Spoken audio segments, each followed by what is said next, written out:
है अगर गुरुवर का सानिध्य पाना तो विद्यासागर.गुरु पर जरूर आना। उसके समग्र जीवन को सुगंधित कर दे। कुंद कुंद को नित्य नमो, हृदय कुंद खिल जाए, परम सुगंधित महक में जीवन मम घुल जाए। ये फैलाव इस गाथा में अभी भी विद्यमान है। कोई इसको भाव से मुखाग्र करके करता है, अवश्य इस सुगंधि का परोक्ष में सही किंतु प्रभावित हुए बिना नहीं रह सकता। यह ऐसी गाथा हमेशा हमेशा लिखने वाले ने नहीं सोचा होगा कि इसकी महक इतने वर्षों तक रह सकती है, किंतु उसका प्रभाव इतना ही नहीं रहता। स्मरण भी कर ले तब का तो भी वह अवश्य ही रोंगटे खड़े हो जाते हैं उसके, और वह लाभान्वित बाद में हो या न हो, आज भी वह ठान लेता है कि यह एक बार करने योग्य है। लेकिन घी उबलने के उपरांत भी किसी को वह किसी भी प्रकार से उबलने नहीं देता। उसके परिणाम ऐसे निकलते हैं, वो हमेशा हमेशा आह्लादित कर देता। रोगों में काम में जब आता है, ये अनेक प्रकार के वैद्य हुए हैं इसकी जीवन गाथा के वर्णन करने वाले, वे भी हार जाते हैं। इसके पास क्षमता यह है कि वह प्रकाशित भी करता है। आप लोग प्रकाश में डूब जाते हैं और उससे उपकृत हो जाते हैं। आंखें भी आपकी काम करने लग जाती है, मन भी प्रफुल्लित हो जाता है, तन तो हो ही जाता है और पुष्ट होकर के आपके लिए संतुष्टि प्रदान करता। ऐसे घृत का जब परीक्षा कोई कभी ली जाती है तो वह उसका सही स्वरूप सामने ला करके रख देता, तभी वह लोकप्रिय होता है। लोकप्रिय होना तो बहुत और भी साधनों से हो सकता है, लेकिन वह और भी बहुत कुछ काम उसके होते हैं। वो कभी भी नीचे नहीं बैठ सकता। आप इसके लिए घसीट दो तो भी वह कहाँ रहता है, मिला दो दूध में गटपट कर दो। मान लीजिए एक किसी भोगनी में आपने 1 क्विंटल दूध रखा और उसके नीचे 4-5 चम्मच घी पहले रखा और इसको भर दिया गया। वह मान लीजिए तपेली 1 फीट हाइट वाली ऊंची है और वह पूरे दूध से भरा नहीं, भरी नहीं, और वह दूध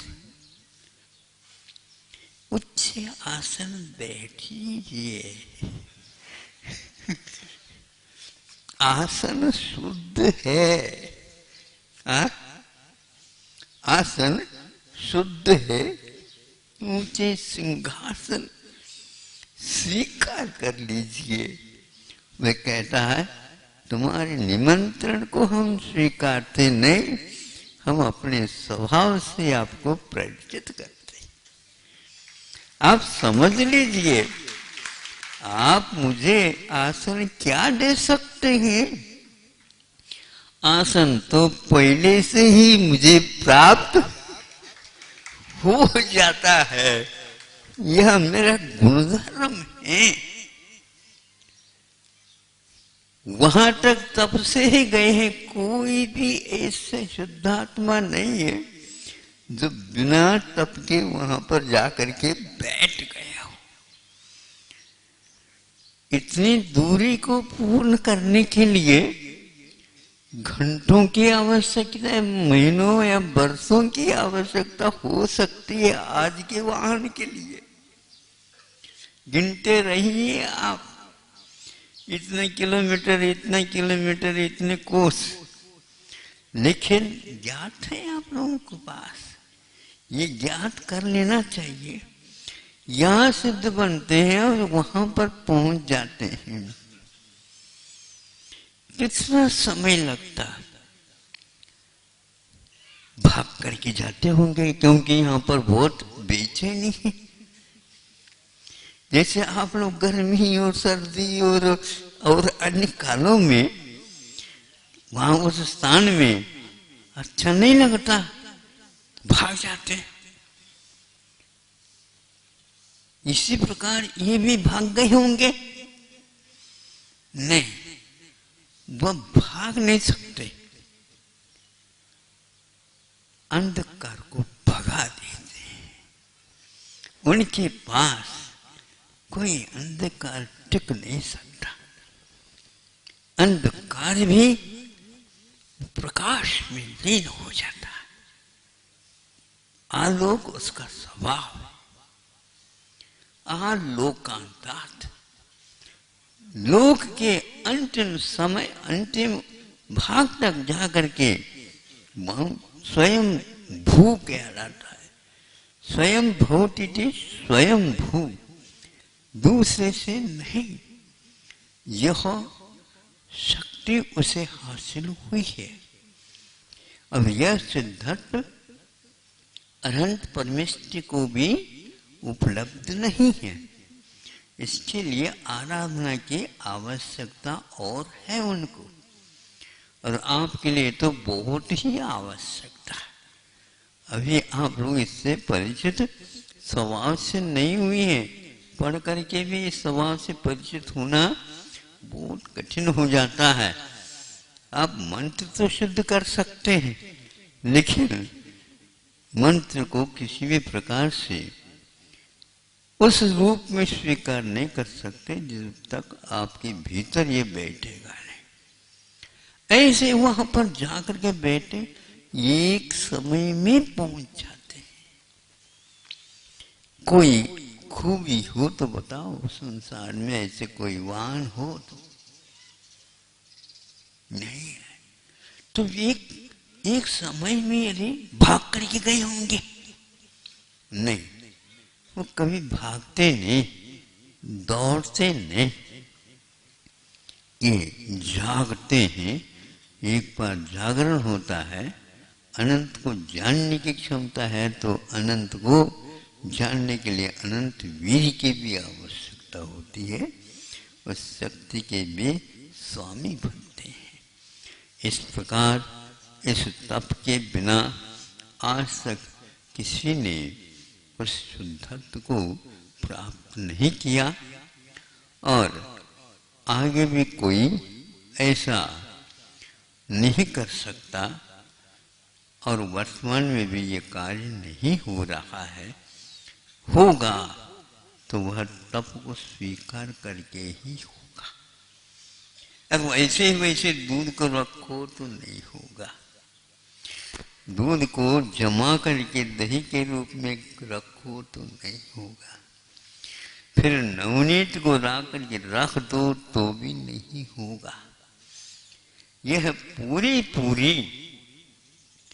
पंचकल्याणक होते हैं, तो पंचकर्म इसमें आवश्यक होते हैं, तभी जाकर के यह निष्पन्न दशा प्राप्त होती है। जब कभी भी गर्मी हुई तभी वर्षा होती। जब स्वयं शरीर से पसीना बहेगा तभी जा करके भीतरी गर्मी को वो शांत करेगा। ऐसे तप के द्वारा तन को भी काया को भी जो कंचन का रूप प्रदान करते, यह केवल रत्नत्रय का परिणाम नहीं, जो जाया ध्याई ध्यान मग्न, ध्यान रूपी अग्नि के द्वारा ही ये ध्यान किया जा सकता। ऐसे ध्यान करने के फलस्वरूप और तप के लिए तप का एक भेद ध्यान रखा। 12 तपों में यह एक तप है, अंतिम तप है। इसलिए ध्यान का और तप का बहुत गठबंधन है। इसलिए इसका वर्णन करने के लिए उमा स्वामी महाराज जी ने एक अलग ही सूत्रों की रचना करके उनका व्याख्यान किया है। और वह तपसा निर्जराच, यह सूत्र लिखा है। तप के द्वारा संवर ही नहीं होता, विशेष रूप से निर्जरा भी होती है, तो जन्म जरा मृत्यु को भी नष्ट कर देती। ऐसी तप की महिमा हम वचनों से क्या कह सकते हैं।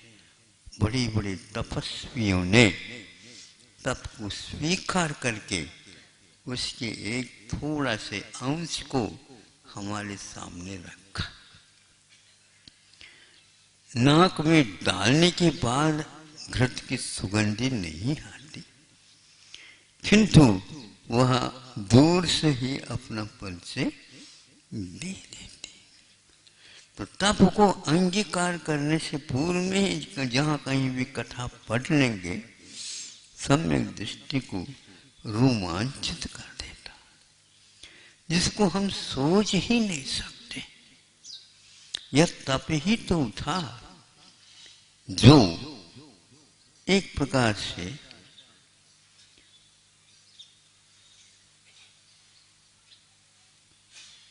सुकुमार की कथा। सुकुमार बहुत कोमल थे, किंतु कठोर तप का जब उन्होंने सेवन किया तो अच्छे अच्छे व्यक्ति जो हृदय शून्य होते हैं, उनके भी आंखों में पानी आए बिना नहीं रह सकता। जिनके कोमल पगतलियां जब वो यहां से निकल करके चले गए, तो जहां जहां से गए वहां वहां से सूंघते हुए ये हिरण और अपने दो ये भी शालिनी, हिरण ने शालिनी तो साथ गए और वहां पर जाकर के वो खड़े हैं और उसका सेवन करना प्रारंभ करते हैं। कितना कठिन कार्य। यहाँ पर रोंगटे खड़े हो जाते हैं अभी भी, और वहां पर कुछ भी नहीं हुआ। ये तप की महिमा है। बाहर से भले ही वो कठिन लगता है, लेकिन जब भेद विज्ञान के सानी पर चढ़ा लेते हैं, वो तप के बिना कभी भी ओझार में धार नहीं आती। ओझार में लोहे के भी हो तो भी उसमें धार आती है। तो यह सान के ऊपर चढ़ा करके जब उसको घुमाया जाता है, तब उसमें से तप की स्फुलिंगे उत्पन्न होती है। इसी के माध्यम से उस कठिन औजार में भी धार आ जाती। वह धार एक प्रकार से बहुत ही सूक्ष्म हुआ करती है। उस खड्ग के माध्यम से वीर लोग पराक्रम के साथ वीरत्व को हासिल करते हैं। यह तप का ही एक नमूना है। वह सुकुमार भी इसको कैसे सहन कर गए। भीतर वज्र से नाराज संघन था, किंतु संगति बनिया लोगों की हो गई थी।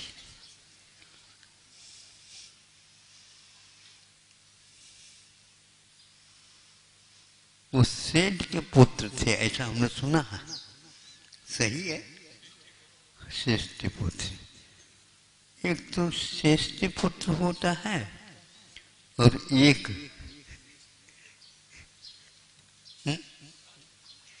नहीं वनिक पुत्र नहीं, एक तो वह राजपूत कहलाता है, राणा। कभी भी वैश्यों के यहाँ राणा नहीं होते। हमने तो ऐसे ही सुना है, आप लोगों ने सुना? हो, राजस्थान में जाओ तो मालूम पड़ेगा। और आज भी 12 भवनों में राजा राणा, बस राजा होना चाहिए तभी वो राणा कहलाता है। राणा प्रताप शब्द ये बोल रहा है, इसलिए वो सब लोगों के लिए ऐसा था। इतने सुकुमार है तो क्या तप करेंगे, लेकिन सुन लिया अपना भविष्य और अपना स्वभाव। और यह गतिविधियां तो हो रही हैं घर में, सब मालूम पड़ गया उनको। स्वार्थ के लिए हमें भूगर्भ में रखा गया है। 9 महीने 10 महीने तो मैं गर्भ में पहले भी रहा, बरसों मुझे अभी भी गर्भ में रखा है। ये संसार कैसे स्वार्थपूर्ण है समझ में आ गया। और बिना कहे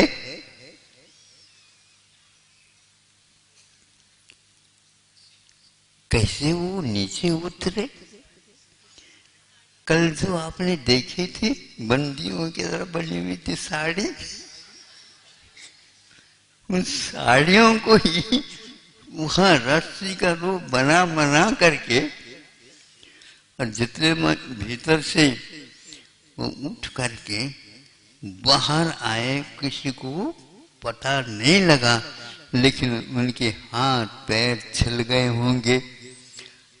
इसलिए आप लोग शायद कुएं में से पानी नहीं निकालते। व्रत लिया आप लोगों ने, हाँ, बंद नहीं हुआ, बंद कर दिया गया है। हाँ, कष्ट नहीं होना चाहिए आत्मा को। शरीर को तो शरीर और आत्मा भिन्न है, तो कष्ट मतलब उसमें तो लगा दो, उसमें क्या बाधा हो। आत्मा को कंचन बनाने में शरीर को लगा दो, क्यों नहीं लगाते? आओ हो, ज्यादा नहीं, आप राणा नहीं है इसलिए प्रवचन नहीं कर सकते।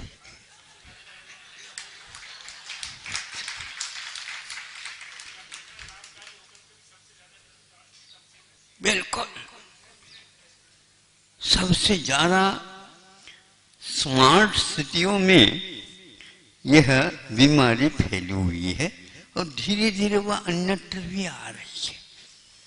हाँ, कैसे? सर्दी के समय पर सर्दी बहुत लगती है, सुकुमार से भी ज्यादा आगे के हैं ये लोग। गर्मी के दिन में बस क्या होना चाहिए? कूलर साथ रहना चाहिए। एसी, अच्छा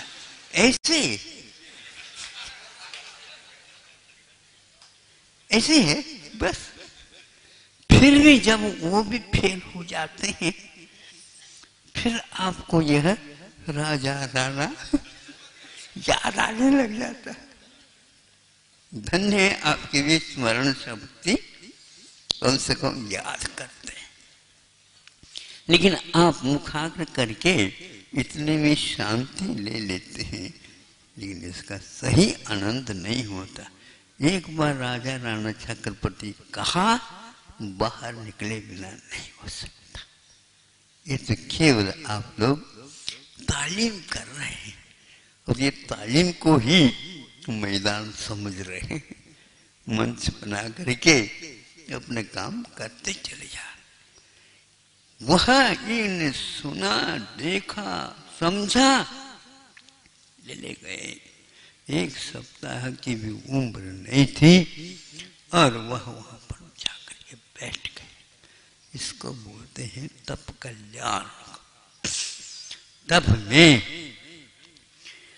वो राजा तो थे पहले, लेकिन जब तक घर में रहे तब तक तो सोदर मिंद्र भी चाकरी करता रहा, वह भी उसका दास बना रहा। स्वर्ग से सब कुछ खान पान ये वो सब कुछ वहीं से आता था। लेकिन जो ही घर से निकले उनकी कोई एक वस्तु को भी स्वीकारता नहीं मिले। क्या बात हो गई, लूट गए महाराज? लूट नहीं गए।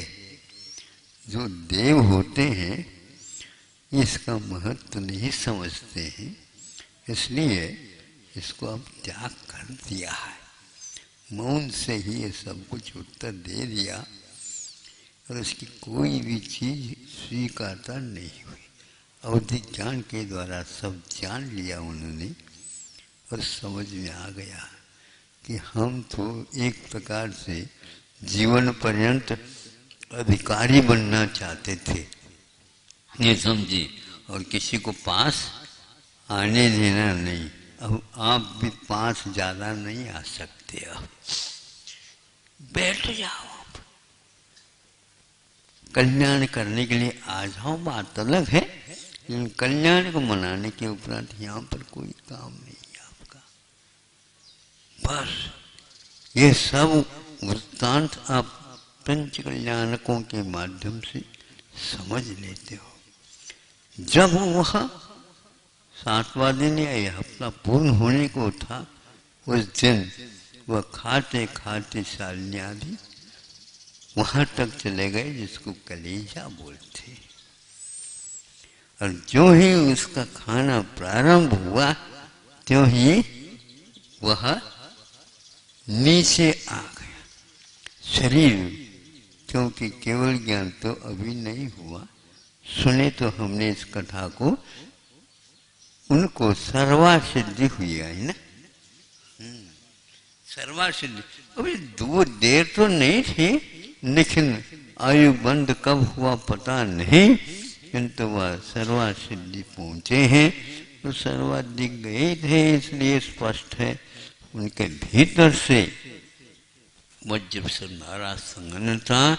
और यह मृत्यु महोत्सव भारी, ये जो संलेखना का पाठ लिखा गया है किसी ने, विद्वान ने, तो उसमें यह आता है। और सारे सारे संलेखना के अभ्यास करने वाले इससे लाभान्वित आज भी होते हैं। इसको सुन करके ऐसा लगता है वज्र विष्णु नाराज संगन के माध्यम से ये तप को अंगीकार किया जाता है। तब कहीं जाकर के शरीर से पृथक आत्म तत्व का भान, क्षीर नीर विवेक, यह अपने को वितराग विज्ञान की पहचान होती है। अब आप लोगों को सोचना है, इसीलिए तप को गृहस्थों के लिए भी आचार्यों ने एक प्रकार से 6 आवश्यकों में रख करके कहा है कि आज भी आप अष्टमी और चतुर्दशी के दिन इसका उपयोग कर सकते हो। दानम पूजा शील मुवासो चबुबिहु सावयानम धम्मो। ऐसी ये पंक्ति प्राकृत की प्राचीन मानी जाती है और इसी को अन्य रूप से रखा है। शिक्षा व्रत, दिग्व्रत, देश व्रत आदि आदि ये भी प्राय करके आप लोगों की सोबत पा करके अब नहीं के बराबर रह रहे हैं। नहीं समझे? ये ठीक है, देश व्रत है, दिग्व्रत है, अनदंड व्रत है, ये बहुत व्यापक हो गया है। ये बीमारी इतनी फैल गई है, इसका कोई इलाज ही नहीं लग रहा है। किंतु सावक होते हैं जो अभी भी गांव में रहते हैं, इस हवा से वो अभी भी बचे हुए हैं। हाँ, इसीलिए गांव में रहने वाले ही इनका अनुभव भी कर सकते हैं। आप लोग केवल पढ़ भर सकते हैं, इससे आगे कुछ होता नहीं। कर भी लेते हैं कोई, लेकिन फिर भी हर बात में आज परतंत्रता, स्वतंत्रता की गंध आना ही मुश्किल हो गया। ये कहाँ तक कहा जाए? पानी छानने की प्रक्रिया भी आज बहुत ही दुर्लभ जैसी हो गई है। उसको भी हम पूर्ण नहीं पाल पाते हैं कि वहाँ पर आपके लिए ऐसी दिक्कत आती, महाराज पानी मिलता नहीं। मिलता तो है, लेकिन खोदने वाला चाहिए। तुम नलों के ही आदि बन गए हैं तो कहाँ से आएगा?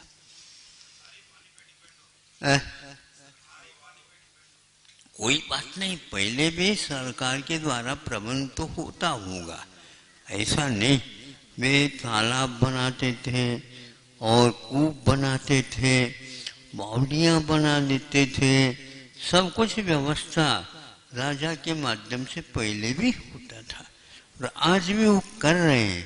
लेकिन छानने की प्रक्रिया अभी तक कभी भी लुप्त नहीं हुई और ये 20वीं शताब्दी में आकर के लुप्त हो गए। पहले शुरुआत में तो इन लोगों ने सारे कूपों को बंद कर दिया। आपके अभिमत ले लिए, वोट ले लिए और वो बंद कर दिया, कोई भी इसका उपयोग नहीं कर सकेगा। और हम जो देते हैं पानी, उसी का उपयोग करना पड़ेगा। इस प्रकार कर लिया। जब इनको मालूम पड़ा कि ऐसा नहीं, वही पानी ठीक था, अब प्रत्येक व्यक्ति के यहाँ कोई भी इमारत, बिल्डिंग बनाया जाता है, उसके इर्द गिर्द कम से कम इतनी जमीन छोड़नी पड़ेगी और वहाँ पर उसकी जमीन में उसकी छत का पानी उतरेगा और अर्जित होगा, नीचे तक जाएगा। ये तो पहले कुआं के लिए कहा गया था। पहले के घरों में प्रत्येक के घर में भी कूप रहते थे ताकि पानी लाने के लिए दूर जाना न पड़े और उसी में से पानी निकाल करके, पानी छान करके और जीवानी करके फिर इसके उपरांत उसका उपयोग किया जाता था। स्नान आदि में जितना आवश्यक है उतना ही निकालना और उसका उतना ही उपयोग करना होता था। और आज नल आ गए, जल ही जीवन, जल ही जीवन, जल ही जीवन रटने लगे सब लोग। ये कहने की क्या आवश्यकता थी? इसलिए आवश्यकता थी। जीवन का मूल्य कैसा होता है ये हम लोगों ने खो दिया। इसी प्रकार आप ऐसे ऐसे साधन रखे हैं। देशावकाशिक और दिग्व्रत अब मात्र तत्व सूत्र का विषय बन करके रह गया।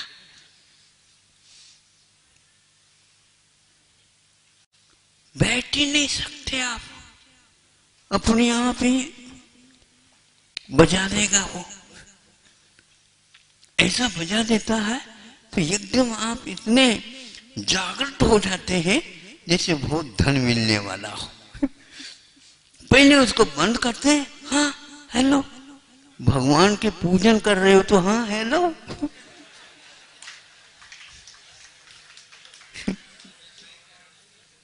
सही कह रहा हूं मैं। उस समय उनको कुछ नहीं दिखता। अब महाराज जी के आहार के समय पर आए तो क्या करें? इतने भी यदि निश्चिंत नहीं है तो क्या महाराज भी सुन ले मोबाइल? क्या करें बताओ?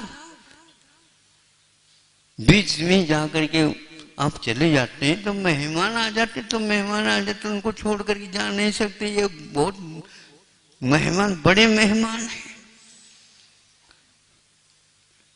अब महाराज पंचम काल है, थोड़ी बहुत तो आप भी समझ लो और कुछ बात हम भी समझ ले, मामला निपटा दो। लेकिन ये इसीलिए रखा था कि देश वर्ष और दिग्वर्ष रखने से हम किसी के साथ अब संबंध नहीं रखेंगे इतने काल के लिए। फिर देख लो भीतर से कैसी सुगंधी आने लग जाते, और अरबों रुपए भी यदि मिल जाते हैं तो भी हम फोन नहीं लगाएंगे। कौन लगाएंगे? नहीं, हमारा दिल तो मात्र भी नहीं, इतने समय तक मैं इसको काम नहीं करूंगा। तब कहीं जा करके लोभ से रहित हुआ करता था, और तब वह जा करके घर से बाहर निकलता था तो अपने आप ही ध्यान लगता था।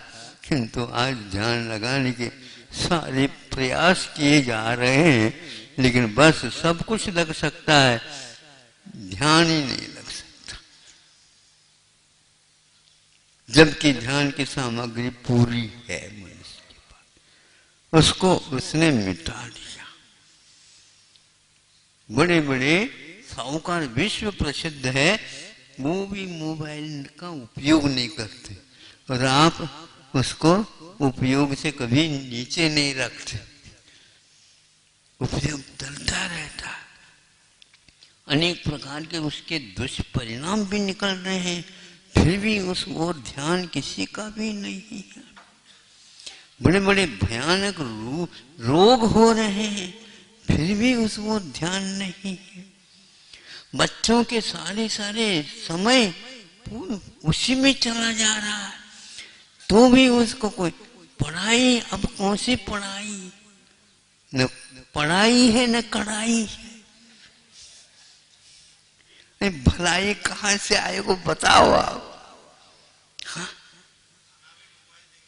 सब सब सब सब इतने वह एक से एक बढ़ कर के आने लगे, वो अलग ही है। वो अब थोड़ी सी दूरी रह गई है, नहीं तो अब स्वर्ग में भी लगने वाला है। अब लगे या न लगे, लेकिन प्रयोग करना प्रारंभ कर दिया गया। विज्ञान है, उसको बैठ नहीं सकता हूं, आविष्कार करना उसको, ऐसा हो रहा है। और एक दिन यही आप लोगों के लिए खा जाएगा, पक्का है। से धीरे धीरे विचार क्षमता समाप्त हो जाए, स्मरण शक्ति समाप्त होती चले जाए, स्मरण का मरण हो गया, समझ लो। स्मरण बना कैसे? स हटा दो, मरण हो जाएगा। इतना निकट है वो मृत्यु के। और आप चाहते महाराज हमारे लिए आशीर्वाद दे दो, लड़का बहुत अच्छे ढंग से पास हो जाए। कहाँ पास हो जाए? घर के बाहर पास हो जाए। वो घर में रहने वाला है ही नहीं। आप भले कह दो पिताजी, या तो आपको रहना है यहाँ पर, या तो दो ही तो प्राणी, आप ही देख लो। अब क्योंकि यहाँ पर आप अभ्यस्त हो चुके हैं, इसलिए आप यहाँ कहीं भी जाना चाहें अब जा सकते हैं, नहीं मारे जाओ तो और अच्छा है, मन लग जाएगा। ऐसे क्यों हो रहा है? इसलिए हो रहा है कि श्रावक और श्रमण इन दोनों का घनिष्ठ संबंध था, वो टूटता जा रहा है, टूटता जा रहा है। 4 पुरुषार्थों के माध्यम से 3 पुरुषार्थ गृहस्थ के और 1 पुरुषार्थ मुनि के, इसके कारण वह संबंध था। लेकिन आज वो तीनों पुरुषार्थों का मूल्य ही समाप्त हो गया, उसका इसके साथ कोई तादात्म्य रहा ही नहीं, पूर्वोत्तर संबंध रहे ही नहीं। ऐसे क्यों हुआ? तो यह एक प्रकार से दुष्काल, अकाल, दुर्भिक्ष कहना चाहिए। ये सुख सामग्री जो आकर के ये सब काम कर रही है, आप लोगों का संबंध हमसे, हमारा संबंध आपसे, इसलिए ऐसा हो गया, होता जाएगा। और ज्यादा कठिन समय आने वाला है, उससे पहले दूर जो व्यक्ति इसको संभाल लेता है तो संभव काम हो। इसलिए वह 7 दिन के अंदर इस ढंग से काम हुआ और उनको सर्वा सिद्धि तक पहुंचने का अवसर प्राप्त हुआ, क्योंकि उसके बाद भी उनको पूर्ण परीक्षा नहीं हुई और उसमें वो पास नहीं हो पाए। अब 33 सागर की प्रतीक्षा के बाद एक ही मात्र भाव रह गया है, यहाँ आएंगे और सीधे पहुंचेंगे। इतना बाहर रह गया है। इस कथा के माध्यम से अब तब क्या होता है, संघलन क्या होता है, परिणाम क्या होते हैं, साधना क्या होती है, ये सब इसका अध्ययन आप कर सकते हैं। आज भी उपवास के बारे में यदि जागरण है तो मात्र विशेष रूप से जैनियों के यहाँ ही जागरण है। अन्यत्र भी उपवास करते हैं, लेकिन करते हुए विधिवत अष्टमी और चतुर्दशी के दिन ये करने की परंपरा आज भी अक्षुण्ण बनी रही है। और तप के साथ अनशन, जो भोजन का त्याग, चारों प्रकार का ये विधिवत यदि चल रहा है तो आज यह आप लोगों के यहाँ चल रहा है, क्योंकि यह तीर्थंकर वाणी है और उसमें ये उल्लेखित है। क्षमता घट गई ऐसी बात नहीं है, किंतु क्षमता के साथ ममता आ चुकी है, इसलिए ऐसा हो रहा है। लेकिन फिर भी एकासन की परंपरा, रस परित्याग की परंपरा, कम लेने की परंपरा, ये सारी परंपरा यथावत चल रही है और चलती रही है। 6 तप बाह्य तप माने जाते हैं और उसमें उसी का वर्णन मिलता है, और भीतरी जो तप है उनको इन बाहरी तप के माध्यम से संशोधित करके उसको ऊपर पहुंचाया जाता है। ऐसे 12 तपकों के माध्यम से यह मोक्ष मार्ग चलता है। रत्नत्रय 3 होते हैं, इसमें ध्यान गौण हो जाता है, किंतु तप जब उदय को प्राप्त होता है तो वह स्थिति नहीं रहती। बाल अवस्था में भानु की क्या दशा रहती है आप जानते हैं, वह प्रतापशाली नहीं रहता। बाल भानु को देखने के लिए सभी लोग लालायित होते हैं और वह अस्ताचल की ओर जाता है उस समय भी सुहाना लगता है, और जब उदयाचल के ऊपर आता है उस समय सुहाना रहता है, लेकिन थोड़ा थोड़ा आगे ऊपर बढ़ गया तो उसकी ओर कोई देखना पसंद नहीं करता। ऐसा ही तप का लगभग यह उसके दुर्दिन आ गए हैं, कोई भी देखना नहीं चाहता। अब तो रत्नत्रय में भी सम्यक दर्शन हो गए तो सब कुछ हो गया, कुछ भी नहीं हो गया, ये आप लोगों की मान्यता है। सम्यक दर्शन, सम्यक ज्ञान, सम्यक चारित्र को यदि एक मेघ करने का श्रेय जाता है तो एकमात्र तप को ही जाता है। तीनों अभिन्न, ये तीनों चीन कब होते हैं अभिन्न, तो तप के माध्यम से होता है। जो ही तप आता है त्यों ही ये तीनों एक में हो जाते हैं तो अपने आप ही वह कार्य होना प्रारंभ हो जाता है। इसलिए चार आराधना के माध्यम से ही केवल ज्ञान उत्पन्न होता है और शेष और तपों के करने से ही मुक्ति का पूर्ण लाभ होता है। ऐसे महान तपस्वी यहाँ पर हुए हैं, होते रहेंगे। यह तो परंपरा आज की नहीं, अनंत काल तक बनी रहेगी। भव्य जीव ही इस पर चलने का अधिकार प्राप्त कर लेते हैं अथवा सौभाग्य प्राप्त कर लेते हैं।